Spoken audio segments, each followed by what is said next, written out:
Good evening. My name is Renee LaBelle. I'm your host tonight. Thank you all very much for coming. It's been kind of an exciting few months since we had one of these. The tornado went through not too far away from here. It's kind of made traffic a little bit interesting. I know I was in the half bath at my home while it went by, and it kind of messed up our neighborhood for a little while. So there's a few staff members that are no longer with us, so that's why we didn't have an event in September, but we're back on stream. And I'm trying to think if there's any other housekeeping issues. I was just pointing out this to a gentleman earlier. We probably have about 8 years of videos recorded, so it's close to 50 videos on the website. So, and many of them have the project triangle. So if you're comfortable self-reporting with PMI, you can definitely watch our videos and get PDUs for them. The older videos, we will be putting the project management triangle on there in the next few months. Tonight we have a wonderful speaker. She's already been with us twice before, and this is going to be her third time. So I don't think we've ever had anybody present 3 times at this event. So she's certainly in a superstar category. Her name is Sherry James, and I've worked with her on the Project Management Symposium. The next one will be in May of 2020. So we're actually looking for people who want to present at the symposium next year. And a couple of just interesting notes that I'd like to share. Sherry has 2 children. One is, I believe the name is correctly pronounced as Tiffany, I forgot to check, and Miles. Miles is in elementary school, and her daughter Tiffany is a nurse, a cardiac ICU nurse. Sherry has a book coming out in December that I'm going to let her tell you about. And currently she is working with Motel 6. Now that's one of my favorite places to stay because that's like plan F. I end up visiting small towns all over the place, and it's like sometimes that's the only place to stay, and they have the best wake-up call of any hotel.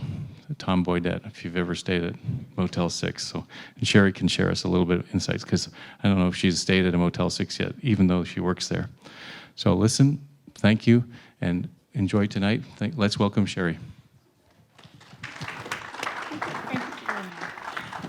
So my daughter's name is Tiffany. It's okay, 3rd time's the charm. It's fine, we'll try it next time. So thank you guys so much for showing up. So my friend all the way in the very back, hi, what's your name? Reza. Reza, can you hear me? Okay, so I'm gonna pick on people tonight. So if you're uncomfortable being picked on, can you raise your hand for me? I'm gonna pick on you, got it. Okay, Marissa, I know better. All right, good. All right, thank you guys for coming. Again, I know traffic is kind of crazy. I think this is the smallest, most intimate gathering that we've had yet, which is awesome because this is a very sensitive topic.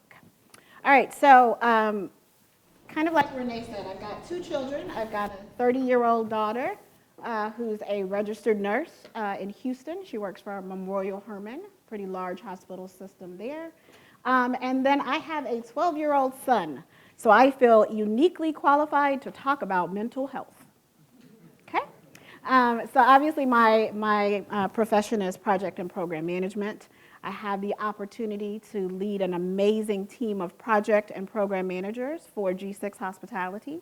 I've been there for a year, so I'm still very new. Tom Boydette, I've not met him yet, so I'm not sure where that comes on my time there, but I've not met him yet. But G6 Hospitality is going through a bit of a digital transformation. They are doing some amazing things in the IT space, so I'm very excited to be there.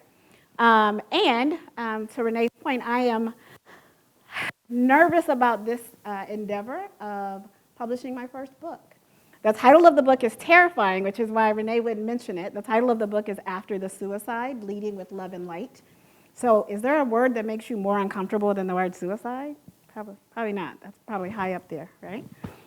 So the book kind of talks about the way I lead people, the way I love people. Even though my dad committed suicide when I was very young, I decided to give my life to giving, teaching, and developing other people. And I had a chance to meet this guy, Simon Sinek. Anybody ever heard of him? Yes, he's amazing, right? I met him in Phoenix, and he asked me, he's like, I heard all these things about you teaching millennials and mentoring millennials. The last time I was here, I actually brought a panel of millennials to talk about project management and the next generation. And he's like, why do you do this? Why are you so passionate about the next generation? And I said, I'm not sure. I don't know my why. And that's kind of Simon's thing, understanding your why. So I did some work and I realized that I was so passionate about the next generation because some people throughout my life were passionate about younger people, and they took me in and they cared for me and they coached me and they developed me into the leader that I am today. So I felt compelled to do this work. So today we're going to talk about an oxymoron, which is mentally healthy PMOs. So who doesn't know what somebody can tell me what the definition of an oxymoron? Who can I pick on? I'm going to pick on you. Yeah, because you're like, please don't call on me. What is the definition of an oxymoron? Something that's not. All right, oxymoron. We had a kind of a definition for it. We had an example. Huh? Oh, way better. Yeah, okay, yes. What's an oxymoron? An oxymoron is when you have two definitions used to describe each other, but they conflict. So kind of like mentally healthy and PMO? Kind of like skinny fat. Skinny People say I'm skinny fat. I'm like, where? And they're like, no, I'm skinny. That is the new oxymoron for tonight. You win. You win. All right. So that's what we're going to talk about. Obviously, the work that we do is, to some people, kind of crazy, right? So we'll talk about how do we know if we have a mentally healthy PMO. We'll identify some kind of key factors if, I could turn the whole thing on. We'll talk about what's the physical impact? How do we know that the environment that we're in is not a mentally healthy one from a project management perspective? We'll give some tips and tools on how to make sure that if your PMO is unhealthy, kind of what to do to get it back on track. And then we'll do some questions. So I'm going to be full disclosure here. I am not a wonderful PowerPoint person. I like to talk, and I like to engage the people who are listening. So please don't judge me on my PowerPoint skills. I'm sure there's at least 2 of you that are like, what? She's been speaking for how long? Why is this PowerPoint? I typically like to use Prezi, which is very interactive and it uses more pictures. But I'm a Prezi fan. This is not Prezi, so let's go. All right, so before we get started, what questions do you have for me? Anybody have a specific thing you're looking for that you hope we answer? Great, the bar's low. I love it. Okay. All right, so let's talk a little bit about what is mental health. So this is obviously pulled from the internet, right? This is kind of, when you Google what is mental health, you know, it kind of takes a toll on our mental, physical. We know all these things. In the profession that we're in, it's extremely demanding. It's extremely thankless. And maybe it's just me. Maybe it's just my experience. But the other project management professionals that I know mention this kind of burden going home every day. You're responsible for all of these projects and the success therein, the teams, the product owners. Whose responsibility is it? It's the PMs. Who gets all the recognition when the project goes well? Is it the PMs? Is it? No? Okay, so it's not just me. I feel better. All right, so from a mental health perspective, this is what I do all day, every day. I lead a team of project managers. This is what they do all day. Guess what? They also have, lives and families and other responsibilities outside of what they do. So I am responsible for protecting their mental health as well as mine, right? So this is just kind of something for us to talk about. But what I want to ask you guys, and I'm going to pick on this guy because he's late. Hi, welcome. I pick on people. You missed that whole spiel, so I just had to do that. What's your name? Zoltan. Zoltan. Zoltan. Welcome. Thank you for coming. Why are you here? Do you know what we're talking about today? Roughly. Roughly. Okay. Mental health and PMO. PMO. PMO. Okay. Got it. He's here to talk about PMO.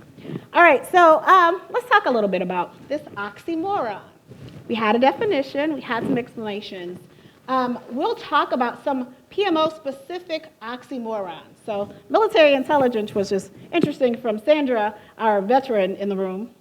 We'll just leave that there. But we'll talk a little bit about some that are PMO relevant. So seriously funny. Now let's talk about this. I walk into a room. I get to deliver the great news that my project is behind schedule. Now I can walk in with the, oh my gosh, my project is behind schedule face. It's a face. Is it just, do you have that face? Have you used it? Okay. Or I could go in with kind of a seriously, hey guys, hi, great day today, right? And they're like, oh Lord, the project is off schedule, because she's got that kind of seriously funny demeanor, right? Our customers and our product owners pick up on that, but it's something we do. So friendly fire, anyone other than Sandra, who I know. So what's friendly fire feel like from a PMO perspective? Volunteers, or I will pick on you. Yes, ma'am. What does friendly fire feel like from a project management perspective? Let me bring a mic to you. It feels horrible. Yeah. Okay, so give me an example. Give me an example of friendly fire when you're delivering, I don't know, the fact that your project is behind schedule. Example? Haters. I love that we have that on video. So tell me a little bit about haters. What is that? What's friendly fire from haters? Tell me more about that. You're doing a great job, and someone. Here, let me just give you a mic here. Okay, Excuse we're me. going to get you a mic. Okay, The mic is for the video recording. Thanks. thank you. Sorry. No worries. So We're tell doing me a about great haters. job, and someone doesn't want to recognize that, so they pull us down, Okay, as an example. an example, haters. What's your name, sir? Curvy. Are Curvy and I the only two who have haters at work? No. Oh, wow. No? Okay, got it. All right, so we get that friendly fire. You walk in a room, and before you say anything, they're like, hey, Sherry, how you doing? Man, your project is in bad shape. Hey, hello. Can we start with how are you doing? All right, so how about foolish wisdom? Surely this is just in my experience. You don't have that product owner who knows everything, but subsequently knows nothing about the project that we're working on. You guys not have that? No? Okay, all right. So all of us have this one person in every meeting who is regularly irregular. And no, this is not about, GI tract issues, okay? So, sir, red shirt, give me an example. You, hey, hi. Give me an example of what being regularly irregular looks like. And Renee is going to bring you a mic. Well, somebody, Oh, that would be someone that is consistently following the same habit all the time. like what? Give me an example. Like, what does that look For like? instance, being late at meetings or just waiting until the end of a meeting to raise the issues when everybody is ready to leave. Okay, that does happen. Okay. Did you have another one? You got the He's like, what he said. Okay, got it. What about tragic comedy? Anybody just kind of walk in a room and everybody's like, yeah, we'll just laugh about it because if not, we'll cry. So this is our day-to-day. Now, how do we deal with that? So I've been working in project management. Let's see, I guess I've already divulged that my daughter's 30, so I can't say I'm new at this, right? So I've been doing this for about 20 years. And I've learned that it's not healthy for us to take on the responsibilities of our projects, our project teams, the schedules, the timelines. And this is kind of a dance that we do every day. We walk in, we know we're going to encounter this friendly fire. We know that we walk into some things that seem funny, but it's actually pretty tragic because we've got that business owner or that product owner who showed up at the last minute with all of the opinions and completely derailed all of our work. At the end of the day, it's still our responsibility to kind of maintain our sanity. All right, so I want to talk to you guys. So what I love about coming to this forum is that I get to learn from you. So I am very interested to hear about the day-to-day encounters that you guys have. So I think that proof of a mentally healthy PMO is that they're high-performing. I will tell you that in the past 2 positions that I've had in a corporate PMO, high-performing means something different to both organizations that I've represented.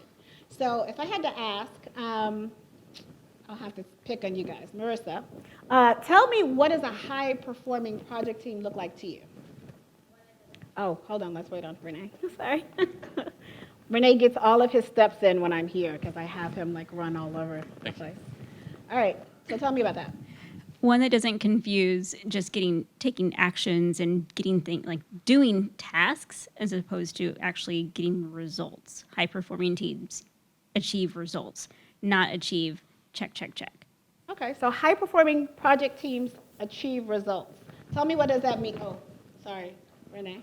Okay, So how do I know how do I know they're achieving results though? Because you accurately set your KPIs beforehand, so you know exactly what you're trying to accomplish, and then you achieve those KPIs. You make it sound so easy. I feel like she makes it seem like we should just do this every day. All right. So how about turnover? I guess I'll work with you, Renee. Sorry. I pick on people, everyone. So, ma'am, what's your name? DeAndrea. Hi, welcome. Thank you for coming. All right, so how does low turnover show that your project team is healthy or mentally healthy? How do those two things attribute? I think it reflects accountability and engagement. I want to see this through. I'm vested in it, therefore, I'm not easily to walk away from it. Okay, so is that a sign of a healthy team, do you think? Do you agree? Nod, yes, no? Meh. Renee says not really, so low turnover doesn't impact. Okay, got it. It depends. It depends. That's the typical PMO response too. Very good. I love it. All right. So what about high morale? You guys work on PMOs, and are people like excited to come to work every day in your PMO? No? Not so much? Yes. Oh my gosh. Your PM, which one of you runs the PMO? I don't run it. I'm part of it. Okay. And you're excited to go to work? Yeah. All right.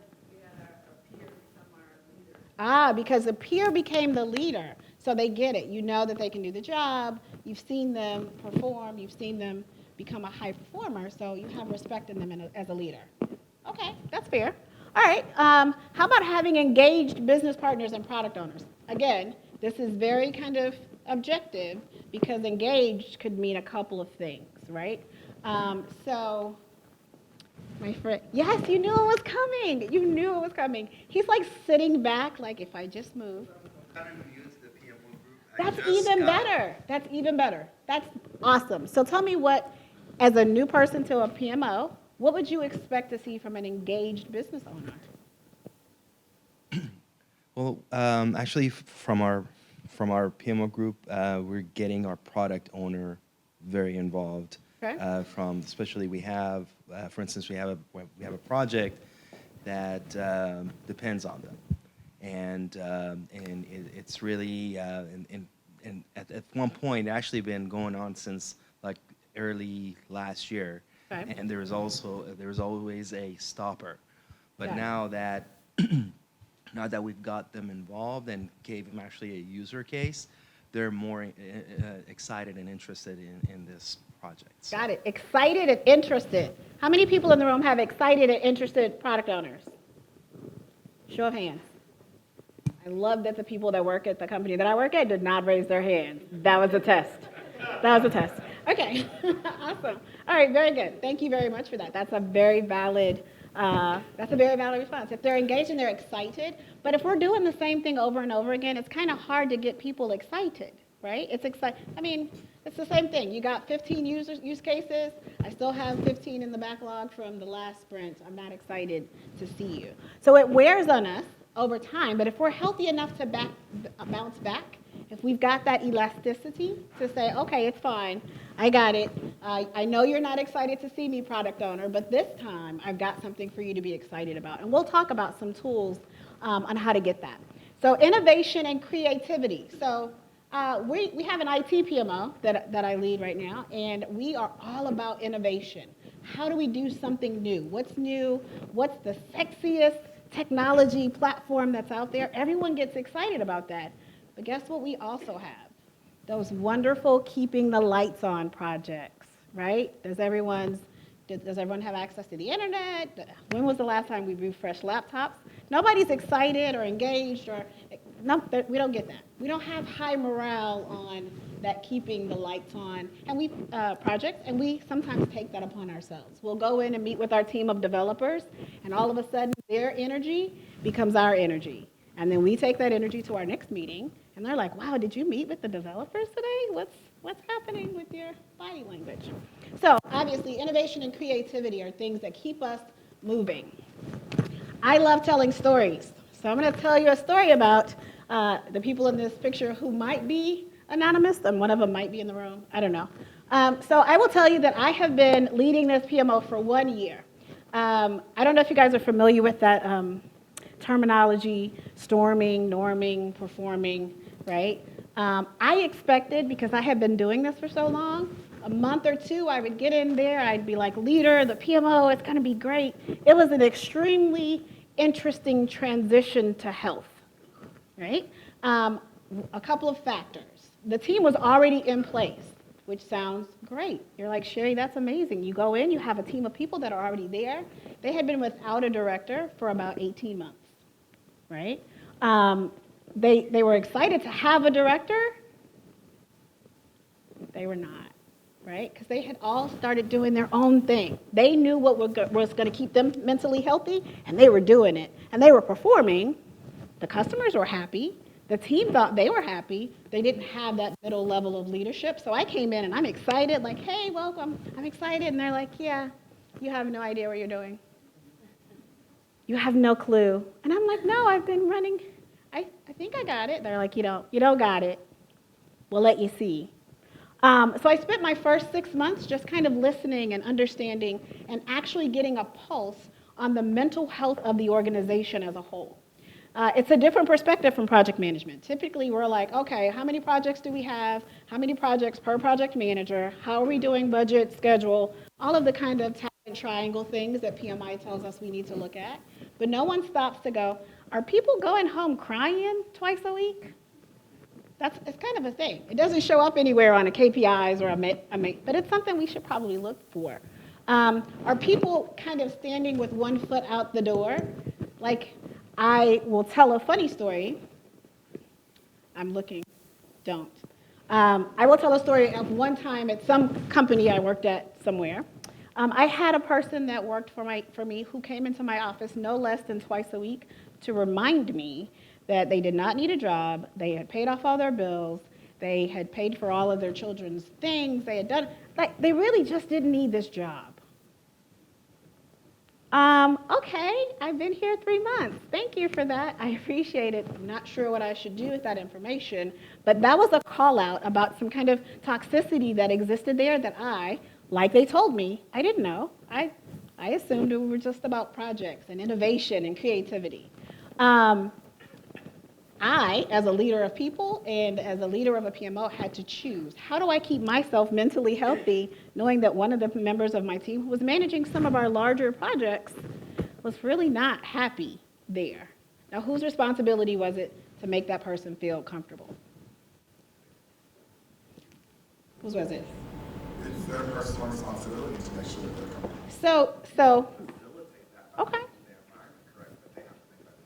So they are responsible for their own. Does everyone agree? By show of hands, whose responsibility is it to make sure that people feel mentally stable in their job?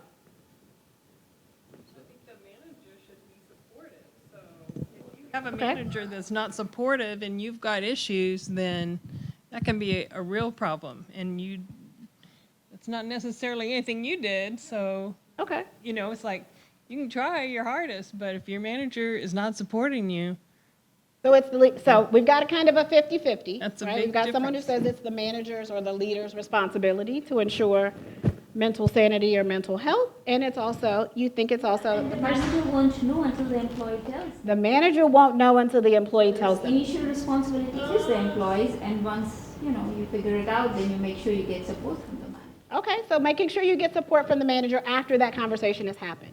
That's kind of heavy. I will tell you that on my job offer, and most of my PMO director positions, it never said perform mental health checks on your team periodically throughout the week. It didn't say it, right? I've been doing it long enough to know that that's an expectation, but no one's gonna put that on paper because why? Why do you think that no one's gonna say, okay, Conrado, know that you're great at managing projects, but you need to do a mental health check from now and again. I don't know that a lot of us would be excited about that, right? Because I don't want to know. I can just put my fingers on my ears and go, but how's the project going? Let's not talk about it. That's not healthy. So all of the answers are correct. I think that we started to do regular checkups. So a regular checkup is not just going, hey, how are you feeling today? Because the response 99% of the time is going to be what? Fine. Everything's great. Most of us, maybe not you guys, because you guys are awesome, but most leaders from a project management perspective will go, oh, okay, you're fine, that's great. Tell me the status of XYZ, right? They don't actually stop to process and receive any of that information back. So what happens is now you've got an employee who said that, I mean, I tried to tell her that I wasn't fine, but she didn't really receive it, so she doesn't really care, or he, right? So those regular checkups can become extremely painful because at some point, that person can go, actually, I hate my job, I don't like you, I don't like the projects that I'm working on, and I don't like my project team. Now whose responsibility is it? It's mine. So we got to be very careful how we have those conversations, because if I can't solve it, I really don't want to talk about it, because now what? Do I refer them to human resources and go, hey, we've got this wonderful new project called EAP, right? So the Employee Assistance Program. Find someone, talk to them about it. Good luck. Pass off your project to someone else. It is my responsibility to ensure that people are at least comfortable enough to have a conversation about their mental state at work. Okay? I will tell you that a couple of pictures about our transition. So let's see, Conrado, I'm going to pick on you. Hi. All right, so what do you see in this first picture? 2018, just at first glance, how would you explain what you see in the 2008 picture on the left?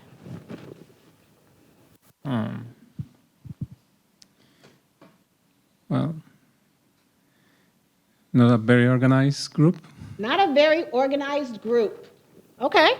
Like What else? this lady looks like he's trying to catch the attention of somebody else, but he's not Trying to- really okay. getting the idea. Like she's trying to get the attention of the rest of the group. Okay. Wave at him, Sandra. Like, hey, yep. All right. What else?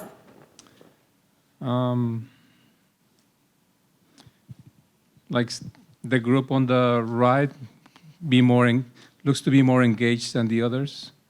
Okay. All right. Thank you very much. Okay, Renee, I'm giving you all the work today. So, sir, what's your name? Dan. Hi, Dan. How are you? Just fine, thank you. Okay, thanks for showing up. All right, so tell me what you see in the picture that's labeled 2019.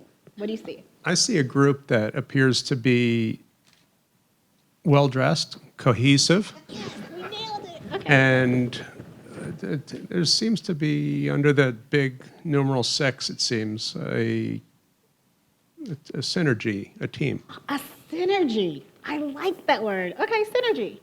Okay, what else? Who sees something different in either picture? A sixergy. Did you guys hear that? We got to go back. I feel like that might go HR inappropriate really quick. I don't know. That's good though. Well, it looks like Sherry's missing from 2018. Sherry was taking the picture. That's a wonderful observation, Renee. Okay. What else? Anybody see anything different? Team exercise. It was team exercise on the left. You nailed it. What's your name? Felix. Hi, Felix. I feel like I've seen you before, have I? Yes, you have. I have. Okay, Felix. Thanks for coming back. All right, so Felix is right. And I know you, that's why you come to these things, because you're like, I'm always right, I nail it. It was a team building activity. Now, it doesn't look like it. So if I was a product owner, just a leader, a new leader in the company, I would go, oh my word, what's going on? That lady looks super disconnected. It was actually a team building activity where they had to work together with groups that did not normally work together. So, I think we had cups. We had to stack cups and figure out a way to get it from one side of the room to the other. So there's a perception and then there's a reality.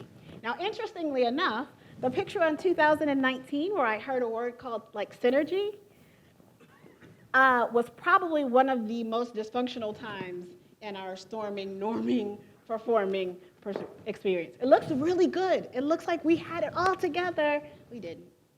We were struggling emotionally. We had people on our team that were very unhappy with being there, and their project and product owners could feel it. So it looks great. Perception, reality, two different things. And we've got to be very careful about that when we're leading teams, because we can walk in and stand up, and everyone looks like they got it together. Here's what I did the last 24. Here's what I'm doing the next 24. No blockers. Oh, okay, seems like this is functioning pretty well. Everything's moving smoothly, except it's not. So we've got to make sure we're asking those questions and making sure that perception is not always reality. Oh, you're going to sing for us, Felix? You promise? Yes. Okay. All right. So a beautiful web to me is one of the oxymorons that talks about kind of what we do. Every single action that we take reverberates throughout our entire organization. We may not think we have that kind of power as a leader of a PM, but our customers feel it, whether it's our internal customers, our teams, project teams. Our leadership feels it, our people that work with us and for us. But it's beautiful. If the light hits it just right, this spider web could be beautiful. I am terrified of spiders. And let me tell you something, I am more terrified of spider webs. Does that make sense? I haven't picked on you tonight. What's your name? Clint. Hi, Clint. Welcome. Are you a spider guy? Are you a fan of spiders? No, you're not. Oh, it's not just me? Okay. How do you feel about spider webs? I don't like walking into them Why? because you look like a crazy person. Because you look like a crazy person. Nobody can see what you're doing. Okay, so you're just kind of like, Right. Okay. Do you think people would go, it looks like he just walked into a spider web? I hope.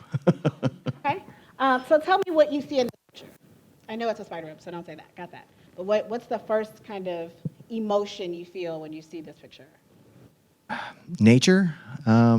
So bits of, you've got it outlined in purple. So normally those, it's supposed to elicit some sort of emotion, and I can even see it in the center a little bit. But it's not patterned at all. It's a little bit chaotic. Oh, my, you know what? Did you just explain my project that I'm managing right now? A little chaotic. A little chaotic. It's got some purple. My office is full of purple. You literally just explained 2 of the projects I kicked off this week. So that's true. It looks like it's, it's a little off-center because most of my projects start out that way, right? It can be pretty if you look at it in the right lens, if the perception is, if I'm a spider and this is my web, what? I nailed it. If I'm a fly, it could not be so well, right? So, okay, so I like that you picked out the purple because most people don't see that, so that's awesome. Thanks, Clint. All right, so it's all about perspective. There's a story, and I don't remember because I'm obviously, it's late and it's, the middle of the day. So there used to be a fairy tale about, like, mirror, mirror on the wall. What was that? Who's the fairest? Which movie was that, though? Was it Snow White? I'm embarrassed today. It's Snow White. Thank you. Wow. Oh, the evil. Okay, so I knew that part. I couldn't remember the movie. Maybe, again, totally possible that it's just me, but have you guys ever worked with someone who has this mirror at work, and they're just like, oh my gosh, I am the best, insert whatever position, title here, and the mirror's like, yep, you sure are. Sometimes that's us. Sometimes we are that mirror. You know what, product owner? You are absolutely the best customer that I have. Behind the scenes, the team is falling apart. Your projects are falling apart. So are we dancing? Okay, yay, thanks, sir. All right, so it's all about perspective. If you look at a project team and it looks healthy, that's your perspective. If you look at a project team and they look unhealthy, that's also through your lens. So what I'd like to talk about today is kind of how do we check ourselves to make sure that we are not projecting what we're feeling on our project teams, okay? So I'm sure no one in this room has any idea about burnout, right?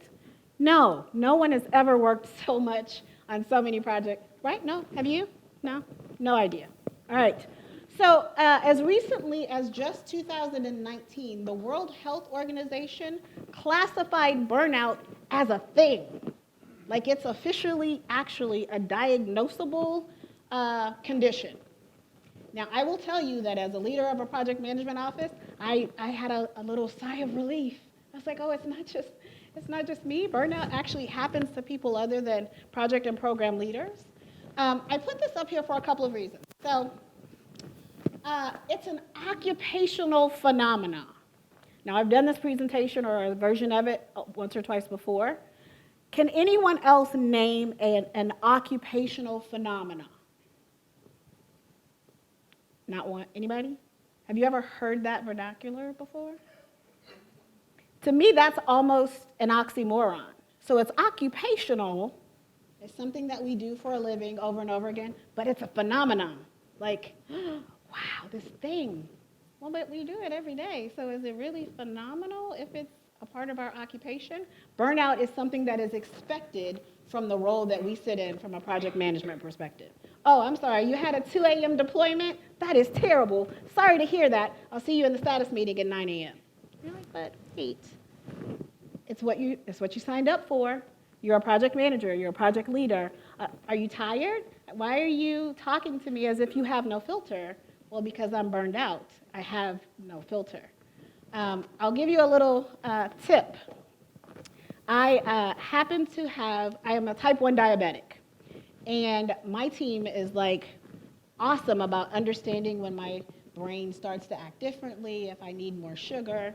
I have also learned to let my product team, my leaders know, hey, my blood sugar's low, I have no filter. Are you sure you want to have this conversation right now? And of course, what do they say? Oh my word, Sherry is crazy. Can you believe she just told me she has no filter?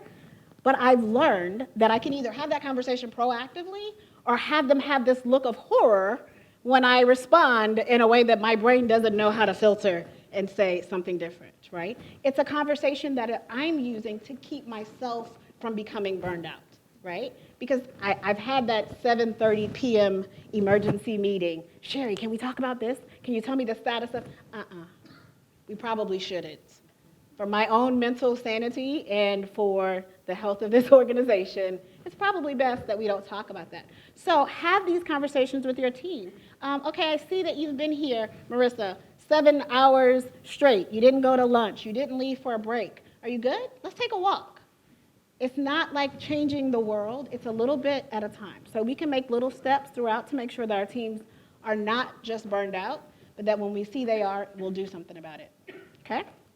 What questions do you guys have about burnout? Sandra, no, you cannot call in tomorrow with burnout. Nope, sorry. All right. So this is going to be fun. I'm going to pick on people, and Renee, I'm going to pick on her in the flowered jacket. Hi, what's your name? Danielle. Hi, Danielle. Hello. Welcome. All right, so we're going to do a little activity. You ready? I think so. You think so? Okay, so I'm gonna say a couple of things, and I want you to try to gauge my mental state. Sorry about that. This is big pressure because a lot of people are worried about my mental state nowadays. Okay. Yeah, I don't really like my project team. I've been a product owner for 3 years. I've seen some product teams come and go. I don't really like this project team. What can you do about it? You lead the PMO. What can you do about it? So tell me, if you hear that, what would you think about my mental state as a product owner? I would think that you're checked out at Okay. that point. So You're just checked kind of out? over it. Over it. Okay. No, does anybody else have any product owners who are checked out? No, sounds like it's just me and you. Okay. What if I am extremely excited? It's so good to see you. How are things? Oh my gosh, my project is going amazing. What would you think? I'm your product owner. Now, I'm the same product owner that I just had that conversation with you yesterday. Today, I'm excited to see you and I'm happy. Now, what do you think about my mental state? Very unpredictable. What? Huh. Is that regularly irregular kind of thing? Okay, Yes. we talked about that. Oh, but does this happen in project management offices? Yes. Okay, like how often? Pretty regularly where I work. Okay, got it. All right. I'm intentionally avoiding this area because I don't want my team to go, actually, that's Sherry. Sherry's that person every day. No, I'm just kidding. I'm joking. That was a joke. He's like, what? Okay, thank you. All right, so what about the nonverbal? So can we pick on this gentleman here with the, yes, hi. How are you? All right, so you come in for a meeting with me. Right. I am the project leader. I hope this does not go bad on video. This could go so wrong. Just love me through it, guys. All right, so you walk in a room, and you're to give me a status update, and this is my body language. What am I telling you? Right. I would think you're not very focused. You're not very keen on the project at hand. I'm not very focused? Okay, what else? I would think you need to redirect your energy into what we're discussing. You, pardon me? I need to redirect my energy? Oh, I think my energy is great. What else? There's a bit of contempt. I think you probably are not grounded. Okay. I love these words, like the inner grounded. Where do you work? I need to bring them on board. I'm a consultant. I'm sorry. Where do you work? I'm a consultant. I work in mergers and acquisition. I just joined Okay. project management. So Of course, you're a consultant. That was a consultancy answer. Good job. Thank you. Awesome. thank you. Pleasure. All right. So the nonverbals. Are we good at reading nonverbals as project managers? No. We should be, but are we typically? No. We're not. Why? Why do you think we're not? Because we're focused on other things. We're going down the checklist. We've got a checklist. Because we're going down a checklist, we're not tuned in. Guess what? I've got some information I need out of your head, and I need to get it in the next 5 minutes. I see your body language is telling me you're not really here, but I really don't care because I don't really have time to care. So now whose fault is it that we are not promoting a healthy, mentally healthy environment? It's not the employee's fault anymore. Now it's ours because we're encouraging that behavior because we got stuff to do. You're so right. Actually, I would love to stop and care. I don't have time. I want to care. Can I schedule caring? Can I put it on my calendar? Can you find some time on my calendar and I'll care at that 15 minutes between meetings. All right. So we talked about inconsistent performance, context and conversation. So I gave an example earlier. So my friend here, sitting behind Lee, Renee, we're going to pick on her. What's your name? Kimberly. Hi, Kimberly. All right, so here's a test, if you're ready. I mentioned a particular scenario earlier tonight about context and conversation. So when I first came on board at this particular position, a person gave me some feedback. So what was the context of that conversation that should have let me know that there was kind of some mentally unhealthy things happening? Do you remember? Did a lot. Yeah. I think it was in regards to the team and how they were doing just fine and you didn't know what you were getting into or something to that effect. So she makes a very good point. I have used multiple examples of how I found my team, to kind of have some toxic residuals happening. So that is one of them. Thank you very much. I also mentioned one where someone said, hey, my house is paid for, my kids are out of college, I'm good. So in context, in perspective, that sounds great. Man, your house is paid off. You have no debt. Wow, that's awesome. That could be great. To me, if I didn't know any better, that's great news, right? Man, that's cool. You have no bills? What's that like? I have no idea. I aspire to be you one day, right? One day I'd love to be. I have no concept of that yet. One day I will, but right now I still have to work, right? But there's a conversation, just in a day-to-day, even in a stand-up conversation. Hey, what did you do yesterday? The last 24 hours, I didn't have anything done because my wife was in the hospital, but the next 24 hours, I plan on keeping up. There's a context and conversation that we've got to be savvy enough to pick up on. Now, do we need to have a 5-hour conversation about it? No, but it's a simple walk by on your way out, a touch on the shoulder. Please, HR appropriately. I always worry about saying that. Or a hug, or a hey, if there's anything I need, if there's anything you need, please let me know, right? What can I do to help? How can I help? It takes 30 seconds to say that. That small conversation can change the mental state of that person. And we could miss it, right? Because we're typing up stats. Oh my gosh, okay, you didn't do anything yesterday? All we hear is, I didn't perform yesterday. Well, now I'm angry because now you've put my project at risk and now my job can't get done and it becomes about us, right? So we do have this context and conversation that we can't miss. We are responsible for hearing more than just what's being said. All right, so group activities. How many people in the room are fans of group activities with your project teams? Your face says no. Okay, 2 people said yes. 2 people said yes? Is this the Grinch season? What's happening? This is the Grinch session. So 2 people, you don't like group activities, Conrado? We hung, Conrado's on the board at PMI. You like group activities. We've been to some conferences. You do.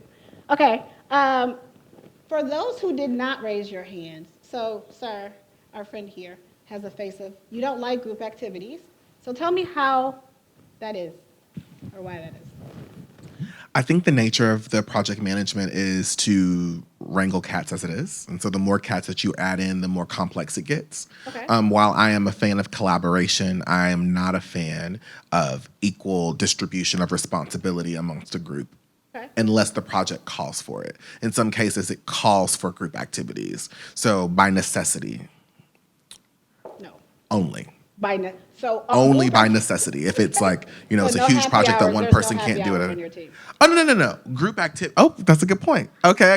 Context. that way, All right.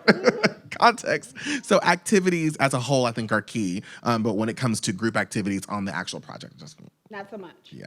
I think isn't the whole project a group activity, though? In a way, but I noticed that you said group activity on your team.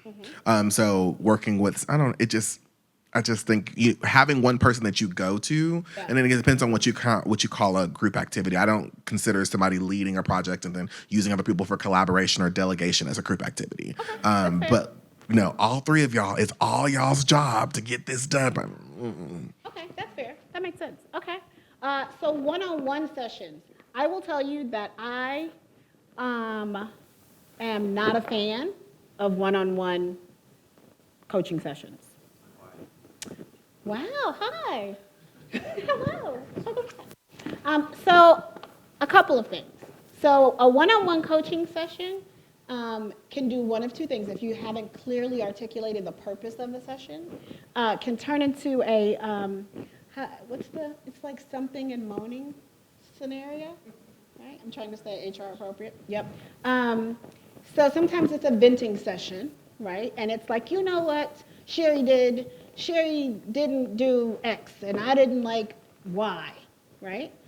So if it's not led correctly and the right structure does not exist, a one-on-one session can leave one person feeling great because I came in and I dumped out all of my mental stress, frustration, anger, whatever. I feel better and I'm on my way. And now you're left with, how do I solve this? I am now solely responsible because it was just two of us in the room. So I'm not a fan of them if we're not doing them right. Most organizations don't call for a specific, here's how you should do one-on-one coaching. Here's what you need to set. We have a template. Here's what we're going to talk about. I want to know what you accomplished this month. I want to know how well you did it, what the impact to the business was. So it's a slippery slope because if I am a person struggling with a mental health scenario, if I came and dumped on you what happened, in my mind, you're going to fix it. I have an expectation now because you knew I had that thing happening. You knew I was stressed and frustrated because I told you every time we had a one-on-one, I told you I was angry. I told you I was, but here I am the next month. So it's a very slippery slope. That's why. Yes, sir. I'll wait for Renee because, he'll fuss at me if you don't. Don't get busted, Conrado. Yes, sir. Yeah, my rule on one-on-ones is don't bring me problems, bring me solutions. Wow. So, does that work? Does yeah, that work? it works. Okay. I mean, I understand that people may be frustrated, but it's like, okay, so what is your point of frustration and how you're going to fix it? Okay. Because I'm here to help you, not to fix your problems. Okay. This is why Conrado wins awards with PMI Global, because he has it all figured out. I want to be like him when I grow up. Okay, very good feedback. Accomplishments and kudos. So you're going to be surprised by this also. Clint, I think was your name, right? You're going to be surprised by this also. So I am not always a fan of accomplishments and kudos. Can anybody guess why? Who works for you? Wait a minute. No one-on-ones, no copy. No. So wait, let's be clear. I have one-on-ones with my team. I do make sure that my team is responsible for setting them up, though. And I have given them a template and structure by which we can execute one-on-ones. So let's clarify. I do have them, but without structure, they're a nightmare. And as far as accomplishments and kudos, I guess Sandra, because Sandra does work for me, since you asked, sir. So what are my perspectives on accomplishments and kudos? So I'm going to go back to one-on-one sessions. One-on-one sessions with Sherry are us learning us. And that's the best way I can describe it. It's learning to find our pros and cons and learning to be able to communicate those, whether they're big, bad, ugly, or the nicest, sweetest little things. But also it's giving us the opportunity to say, you might not be able to fix this, but can you lead me to how to make this better? And then on the accomplishments and kudos, if it is a true accomplishment and you were struggling and you got to the finish line and your team hates you, that's not an accomplishment. An accomplishment is when you have a business owner that comes over to Sherry and says, you know, I'm going to have this product that we want to roll out. Can I have X PM because of the experience? That is a kudos. That is an accomplishment. We've built a bridge, a relationship with that business owner where they are now seeking us. So, thank you, Sandra. So I'm not a fan of accomplishments and kudos and one-on-ones. It does not mean that I do not use those in a way to lead my team. But you can't just bring me, you know what, I documented 72 user stories today. That's your job. That's awesome. Okay. What else? What did you do to move the needle today? Right? So your kudos and accomplishments, and I have those conversations with my business owners and my product owners and my leaders. I like that you like Bob. Bob's a great guy. What has Bob done for your project and your program to make it successful? That becomes an accomplishment because now that's data. It's not emotion, it's not feeling, it's not subjective. It's Bob did a great job. He brought me every single project he's delivered on time. I've got some data, and at the end of the year when I'm doing performance management, I've got data. I've got some actual quantifiable things to take. And now Bob is like, it doesn't matter if Sherry likes me, doesn't like me, enjoys my presence, or she doesn't. She's going to use that data that I've given her or that people have given her. It's not just kudos for the sake of kudos. It's not a one-on-one because someone told me I had to do it. I want my team to tell me, what did you do amazing this month? So that I don't have to think about it. It's documented. It's in a template. It's based on Korn Ferry competencies. There's some structure behind it, but it becomes data. It's not a one-on-one just because I want to tell you I'm having a bad day. Does that redeem me at all? Not at all. Just un poquito. Okay, I'll take it. All right, so is your PMO mentally healthy? Here's that mirror again. Because I feel like, especially my friends here, they're like, our PMO is very mentally healthy. Is this that mirror? Are we saying that, oh, we're beautiful? Would your product owners agree? Silence. No? Okay, it's good. We're good. No worries. All right. What do you see? Favorite slide. Sandra loves this slide. What do you see? What's your first emotional response? Snake. Colorful. Okay, see, Sandra? Okay, beautiful. What else? Emotions. Give me some feelings. Clint feels nothing with the snake. I got nothing. Dangerous. I feel repulsed. Repulsed. Okay, Sandra, there you go. Okay, got it. Repulsed. You feel like venomous. How many people feel this when you walk in a room? Nobody? Nobody thinks this of their project managers when they walk in the room, that they see a snake? No? Yeah, absolutely. I know we're going to say, no, not us. It happens. Okay. If it was higher, there was snake. Oh, good, snake in the grass. That makes it worse. Okay, what else? So repulsed. We got some venom. What else? Sarah, what do you see when you see this picture? That's actually exciting. It's exciting. Okay, that's a perspective. Now, I'm going to tell you what just happened, and I'm not going to look at anybody in particular. I'm going to look in the ceiling. Somebody in this room just judged Sarah. Absolutely. Somebody was like, what? You would think this is... It's perspective. Now, if Sarah's my product owner and she sees a snake and is excited, guess whose responsibility it is to perpetuate that? Mine.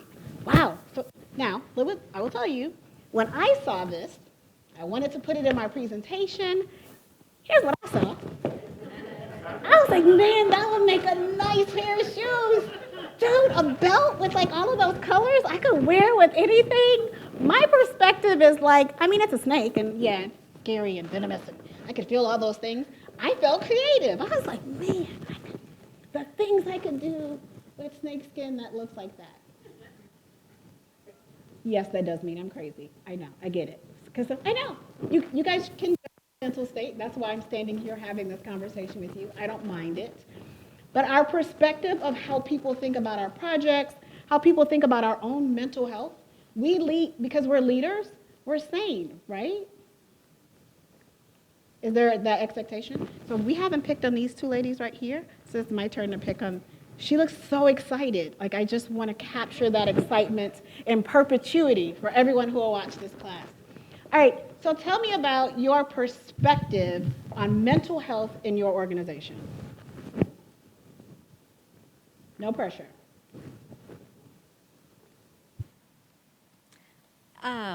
I guess I see a variety of moods, and I try to add value to my team by being aware if they're having a hard time or if they did something well. So I do go out of my way to, acknowledge things that they've done well. But I see a variety. If the question was my perspective of mental. So mentally healthy, yes or no? On any given day, there's probably some yes, some no. Okay. So our perspective on if our organization is mentally healthy could vary from day to day, right? Is that just, what's your name? Janine. Hi, Janine. Is that just Janine's scenario? No. Every day we are expected to take this kind of pulse check, right? Is today a good day? Are we feeling sane today? No? I will tell you that Fridays for us, hang it up, right? It just don't plan any large project meetings. People check out at about 3 p.m. and on Thursdays, right? If you don't catch them before 3 p.m., you may think that everyone has completely lost their minds because on Friday we're like, we just talked about this yesterday. They're like, oh, got nothing. I don't know. So our perspective can change day to day, which means we've got to be agile. Of course, I had to throw that in there to make PMI happy. You got it? You're with me? Were you tracking to see if I used it? So our perspective can be venomous, dangerous. I feel like the mental health is not. Or you could say, you know what? It's pretty bad right now, but I see what it can become. Right? That snake seems venomous and disgusting. If I work with it, might be a nice pair of shoes one day. No animals were harmed in the making of this video. So perspective examples. So we talked about some of those negative oxymorons in the beginning, what people see when we walk in a room. Calm chaos. It's kind of what we do every day, right? We're expected to hold it together in the midst of everything. If your project's like on fire, who has to remain calm? All the time, right? Even if the worst news has to be delivered, we got to stay cool. We've got to stay calm. So that means on the inside, my blood pressure is probably through the roof, but I can't show it because if I show it, my product owner feels it. So now the stress goes up that much higher because not only am I terrified about the chaos, I can't show it. So now I'm even less mentally healthy because I can't show anyone that I'm not mentally healthy because I'm in a PMO. That's just not what we do. It's not cool. It's not on the checklist anywhere. Okay? Loud silence. So I will tell you as a speaker, I am the most terrified of that. Asking a question and it's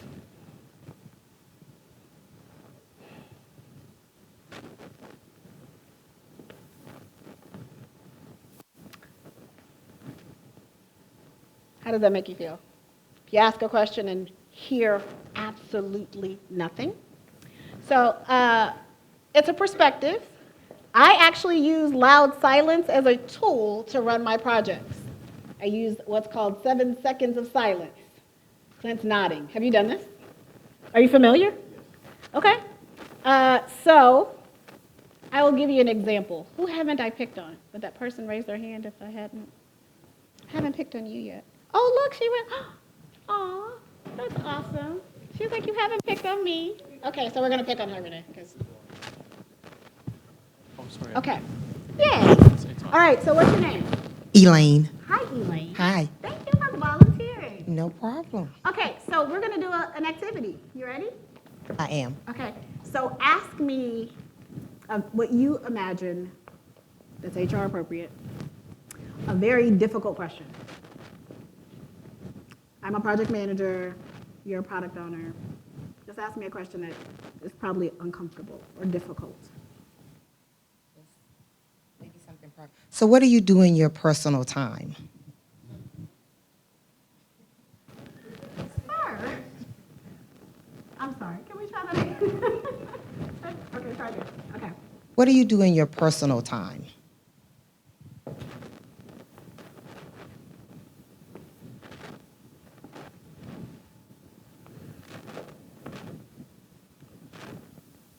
All right. So, thank you. How long do you think it took for me to answer your question? If you just had to gut check.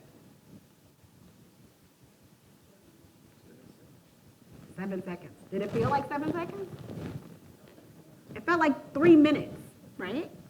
So let me tell you what's awesome. I've been in a meeting and people were like, Sherry, where's our blah, blah, blah? We don't have it. And there's this emotional response that kind of wells up like, did I tried as hard as I could. I did as much as I could. I did. That's my initial response. But that 7 seconds of silence is magic. Now, I will tell you, it takes some practice because what we want to do is respond immediately. Because you know what? We got the answers. We know. That 7 seconds, that loud silence is not always a negative. It can work to your benefit. Again, you got to practice. I will tell you, here's my tip for the night. Here's how I practiced my 7 seconds of silence. I put my finger on my lips. Doesn't that seem like elementary? It seems so silly. I'm like,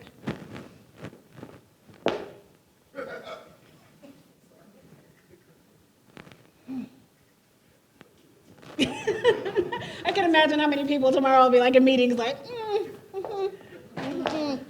Now the body language, I'm still working on the body language part, right? So I can like not say anything, but my body is saying a lot of things. So I'm working on that. But that 7 seconds of silence also works if you're managing a project and you're frustrated because that guy who's regularly irregular, who shows up late and comes in and he is, I don't know, maybe it's just me. Oh, I left my phone. But he's on his phone. Just me. You don't have the guy in the meeting and everybody's talking and he's like, you don't have that guy? No? That guy? That 7 seconds of silence while you're delivering some information and you're like, okay, this week we're going to work on this and we're going to do.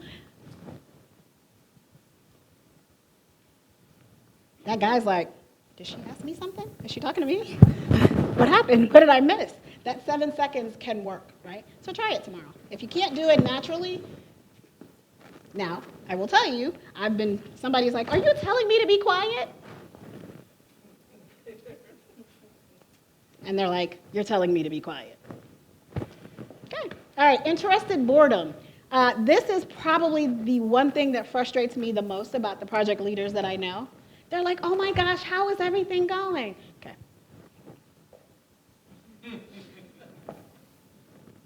I'm like, you just asked me a question and then you went on to do something. You're not really interested. You asked because you felt like it was. How does that make me feel? Why did you ask me that? You don't do that. If you're not really excited about the response, if you don't feel that you can do something about it, don't ask me. It's not making either of us more mentally sane. Now we're both frustrated. Okay? All right. Oops. And then that could happen. All right, so leading like a servant. So if you guys have had the privilege of sitting through any of my other presentations, I talk a lot about leading like a servant leader. So this is always an interesting turn of conversation because project managers aren't necessarily seen as servant leaders. So, yes ma'am, you had something? Are you being... Wow, not servant leaders, just servants. Okay, that's an interesting perspective. Huh, okay, so how do we remove obstacles? So Renee, I'm gonna pick on this young lady here. Are you gonna answer? Did you have an answer? No. Okay, all right, so what does it look like to remove obstacles in your organization from a project management perspective? What does that look like? What do you mean by what does it look like? I mean, how do you do it? Give me some examples of removing So basically, we obstacles. figure out what the obstacles are, and then you figure out how to, remove them. So you have to figure out what it is, and then work with the people to go ahead and get it done. You have an example?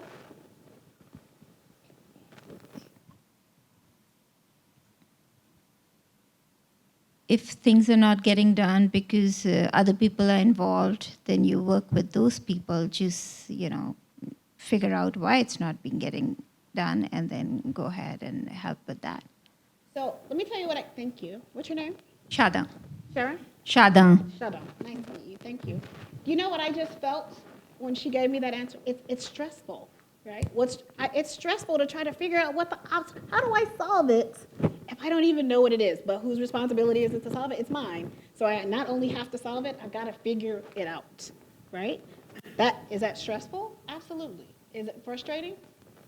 Absolutely. Providing tools for success sounds awesome. Academically speaking, give them what they need. If your team's not successful, they need a tool. Give them a tool. That's not always possible, right? So if I need to have a tool that helps us share documents and have a workflow and make sure that we understand where things sit in a certain process, that seems pretty simple, right? I'm sure some of us can there's a tool or two I can think of. What if I can't afford it? What if it's outside of your budget and it's November and you didn't ask for it for the next year? Who owns that stress? We do, right? So even though I'm trying to lead like a servant, I'm trying to remove the obstacles, that's adding additional mental stress and frustration on me because I got to make sure that I'm removing everybody's obstacles, which means I've got to talk to them to find out what their obstacles are. And I've got to be able to provide tools and techniques and platforms to then make sure that they're successful. That's a lot of weight if we're not managing it day to day. If we're not finding ways to stop, take a pulse, take a check. How am I doing? How am I doing? I can't expect my project teams to be mentally healthy if I'm not. So I've got to have conversations with other leaders like myself. I will tell you that in my current role, people have no problem telling me if I am acting like a crazy person, right? And I've almost taught them how to do it. Like people will come in my office and just stand there for 7 seconds. And they say nothing, and I'm like, oh man, what did I do today? Let's see. Who did I upset? What just happened? But it's good because we're learning, right? We're learning to stop and self-check. I'm learning as a leader that sometimes I've got to stop and go, you know what? Let me see, are there any obstacles? No. I've got all the tools. I don't know why you've been standing there for 7 seconds, but while you're there, let me tell you the amazing things my team did today. And they're like, this is not at all how I expected this to go. I came to deliver some crucial feedback, but what I'm doing is protecting myself mentally, right? I've got to start off the conversation with the tools that I've been given. Silence is my favorite. Sometimes we don't have to answer every question. We don't have the solution to every problem. Sometimes my tool is nothing. Sometimes my tool is diversion. You know what? That sounds like someone, you may want to go talk to human resources about that. Let me walk with you. But rewarding and recognizing, I will tell you that if any of you guys work in project management, with a very small exception, most of us don't like doing this. Good job, Sherry. You nailed it today. Nobody does it. We don't do it. It's just not natural for us to do it. But that also means that why would we keep doing what we do every day? Remember one of our oxymorons was like, it's crazy. Like it makes sense, but we're over and over doing the same thing. We work hard, we burn ourselves out, and we don't even stop to give ourselves kudos. So why would your project teams do it? They won't. All right. So 7 seconds of silence, we've practiced that. This is my favorite part of the night. So I'm going to ask everyone in the room to stand up.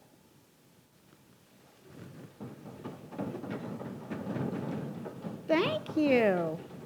All right. So we're going to do this activity. So we're going to practice. So Renee is going to keep me honest. Oh, there you are, on time. All right. So we're going to practice 7 seconds of silence, which is going to be so exciting for the people watching this video. They're going to hate me. Are you yawning, Renee? Right? Okay. All right. So Renee's going to be our timer, and he's going to keep us on task. Now, the next kind of activity is I need you guys, this is a trusting environment. We are being recorded live, so no worries about your neighbor standing next to you. For the 7 seconds, I want you to close your eyes. Renee will tell us when to start. Start. Let's go.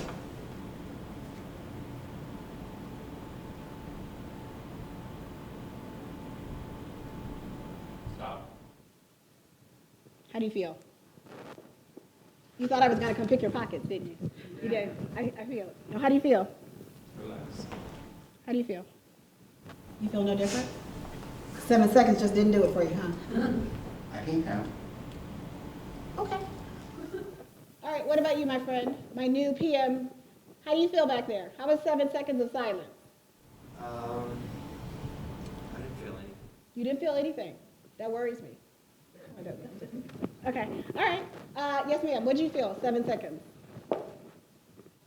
Yeah. I'm actually sleepy, so it was kind of relaxing. Thank you, that makes me feel great as a speaker. Thank you.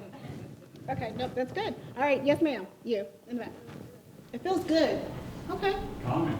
It's calming. Sarah, what did you think? I know that 7 seconds was probably tough for you. How'd you feel? It went by fast. Okay, it went by fast. What'd you feel, Felix? I'd say, why don't we go like 21 seconds? Wow, let's do it until 8 o'clock, right? You're like, okay. All right, so here's the next uncomfortable thing. The person standing to your left, switch places with them. I know, you gotta switch your client. Okay, let's do it. Let's move. Aw, I'm sorry. You know what's happening right now? This makes me so happy. Renee's head is about to explode. He's like, Sherry, why do you do this every time you come? You know what that was? That was organized chaos. Because we had one job. We had one job. Yes, ma'am. But this is very indicative of a project because you didn't give complete instructions. I did not. You said the person to your left, but do we stop at the break of the aisle? Do we go to the end? How fast do you want? How many times do you want us to move? What are the pairs? Yes. Or is it? That just stressed me out. I'm totally stressed out. Your response completely stressed me out. Like, oh my gosh, you're right. I need to revisit this activity the next time I do that. Okay, thank you. That's great feedback. But that's how our brains work, right? Like, to me, it's very simple. I'm a product owner. Hey, just move, switch places with the person to your left. I said it. I'm out. Why aren't you doing what I said? Why is everybody so confused? I gave one instruction. What? And you've got a great response. Well, you didn't give us really clear, detailed, I need user story 1.1.1.1. You just gave me one. Okay? All right. Go old school. So, $5 cash to whoever can tell me what they think I mean by go old school when it's tips and tricks for managing mental health. What do I mean? What do I mean go old school? Take a break. Take a break. Technology. Go back to your Technology. basics. Yeah, that's kind of high level. Huh? Talk. You're one. All right. So, like, have a conversation. Listen to your superior. That's old school. Okay. Yes, ma'am. Okay. Talk. So that is absolutely it. So all of the other answers were right as well, but you know what actually works? Clint, got a minute? Can we chat? Like, no one wants to do that anymore. Nobody wants to get up and move. Nobody wants to be silent. We really don't want to talk. I owe you $5. Don't let me forget. All right. Document it. We already know why, right? Because we've got requirements that if they're not clear and they're not documented, they don't really exist. Guess what? Read about it, because we don't know everything. I know we think we do. We feel like it. But there's a lot of people who work in this industry who are doing more things that we could ever imagine. Do some reading. Your project teams would appreciate knowing that, hey, you know what I read yesterday? XYZ, right? And bonus time. So that is free. You know what? You can take the next 4 hours to go do whatever it is you need to do. It's not PTO. It's just a mental health break.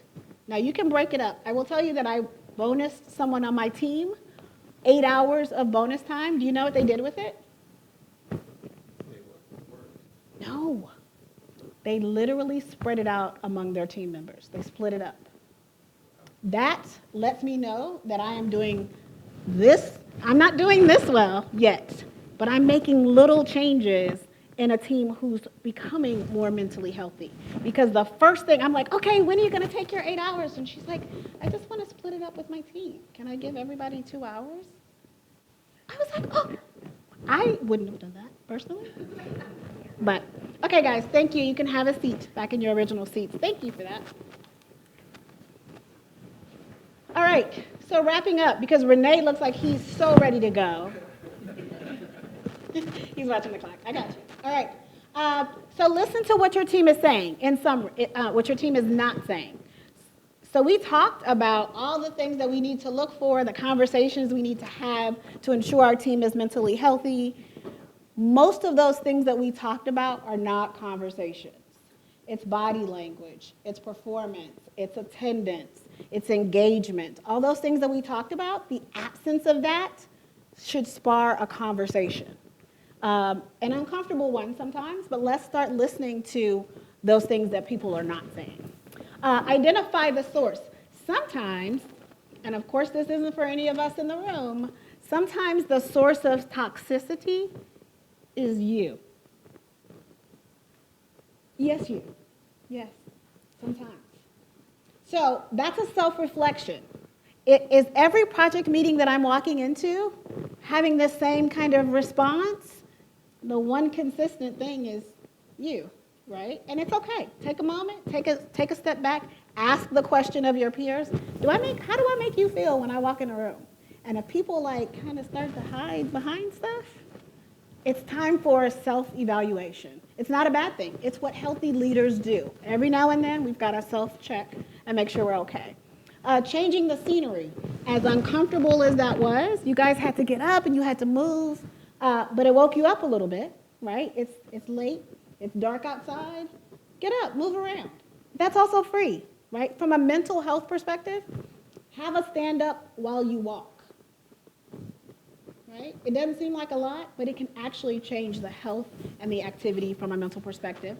Document the toxic impacts. So I like to do after action review. What happened? Like what just happened? Something broke, system went down.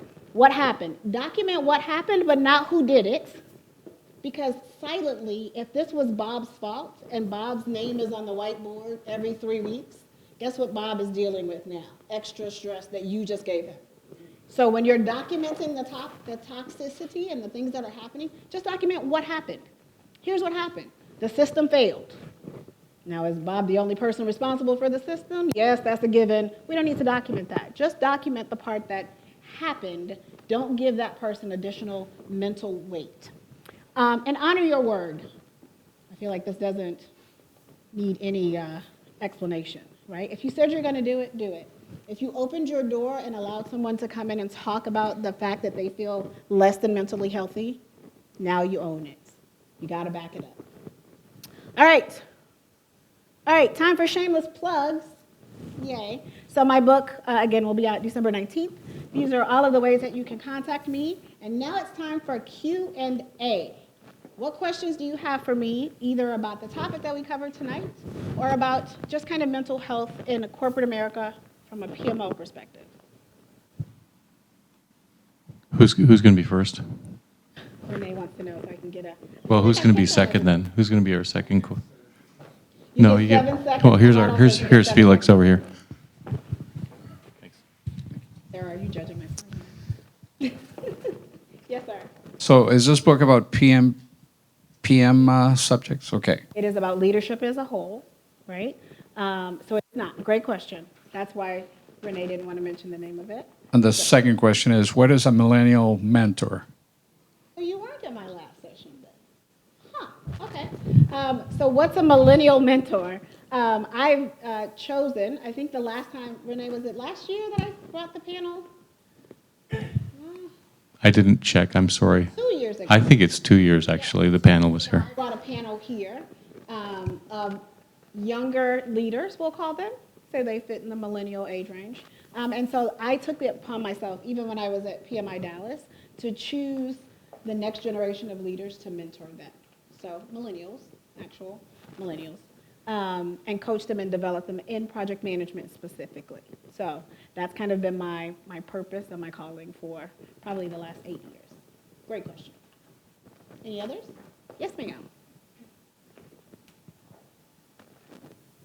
Speaking of millennials, do you find a particular group or generation of PMO that their mental health is more compromised than others?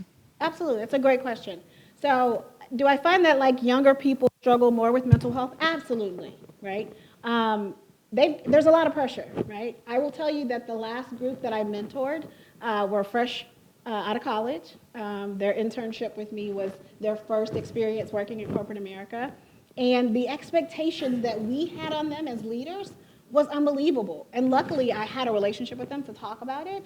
And they're like, we just got out of college, right? We went to class every day. Someone talked to us, to your point. The teacher told us what to do. We did what the teacher told us. And then we go to a job and they give us a laptop and they're like, good luck, figure it out.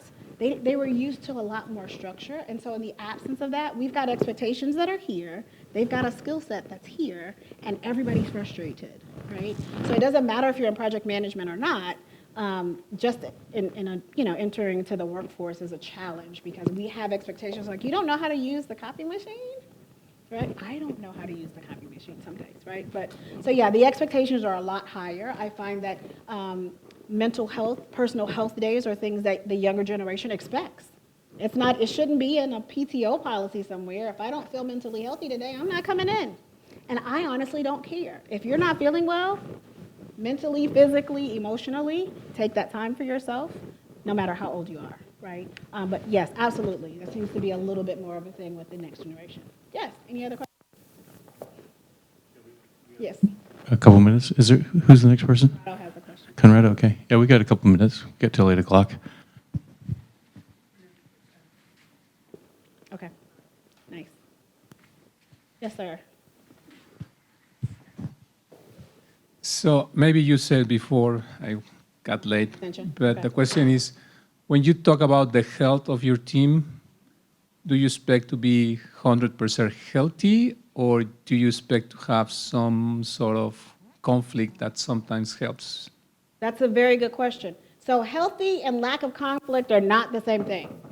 My team is like, I love you guys. My team is like a dysfunctional family. We fight. We have disagreements and we have extreme differences of opinion daily, right? But we work through those. So just because it's mentally healthy doesn't mean that it's like all pretty and no, we have our like, hey, I disagree. I don't think that's right. I feel like we shouldn't do this, right? That is what healthy looks like. Healthy doesn't look smooth and still necessarily. Healthy means that, you know what, we can disagree and then go like, hey, dude, are we doing burgers today or pizza? Like, right? That's how you identify that mentally healthy is because we're able to bounce back. Does that answer your question? Yes. So I didn't get to attend the PMI Global Conference, but one of my coworkers did. Okay. And she videotaped one of the speakers who I believe was a Harvard professor, but has also worked in the industry. But one of the things that he talked about was that we shouldn't promote that if you don't have a solution, then don't come to me. Okay. You should be where you should be able to present what the situation is, and you probably will get more of a creative answer if you take it to a group. And so, you know, it's a quick answer to say, and that's why people don't volunteer for things. They don't suggest things because it's going to be put back in their lap. So you might create a better energy with your group if you allow people to say, I don't have the answer, but let's try to figure it out together. So just food for thought. No, that's a very good point. And actually, to that point, that's one of the things that I've noticed the next generation does a great job of. Because and my daughter's 30, so I'm equally responsible for the millennials, right?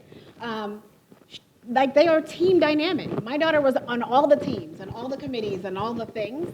And my team of interns that I managed, I would give them a problem, like literally write it on the board. I'm like, here's the issue. I'll be back in 3 hours. And they would work as a team. And I'm like, oh my gosh, this is a great idea. Who did it? And they're like, we did. All of us as a team. And I'm like, no, but whose idea was it? Like, there was one person that was like, hey, we should do, and they were like, we worked together. It was a solution that we all came up with. So that's a positive. It's one of the things that we can do to encourage the next generation is allow them to solution, right? There's a reward in that. That feels good because they're used to winning as a team. They're used to working as a team. So that's a very, very good point. Thank you for sharing that. That was awesome. Yes, sir. So what do you think is most important, leadership or project management skills? Yes. Explain yourself. Okay. So the question is, do I think which is more important, leadership or project management? I don't think that they are different. I think that successful projects are run by good leaders.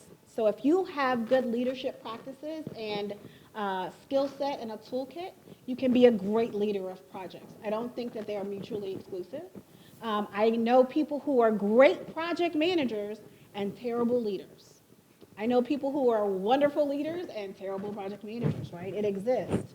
But I think the happy medium is if you can exercise your leadership muscle to encourage your teams to work healthy and to encourage your product teams to collaborate, a good leader can be a great project manager.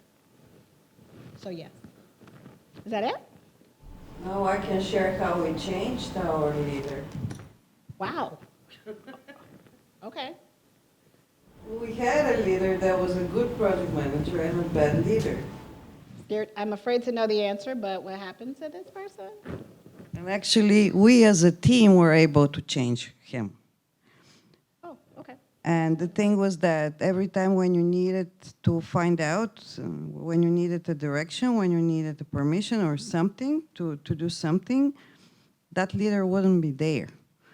So we initiated coordination meetings within our team and invited the manager there so we can get answers from him. And in the beginning, he wouldn't show up because that's how he was. And we say, okay, we have that meeting, we have it coordinated, and we're all there.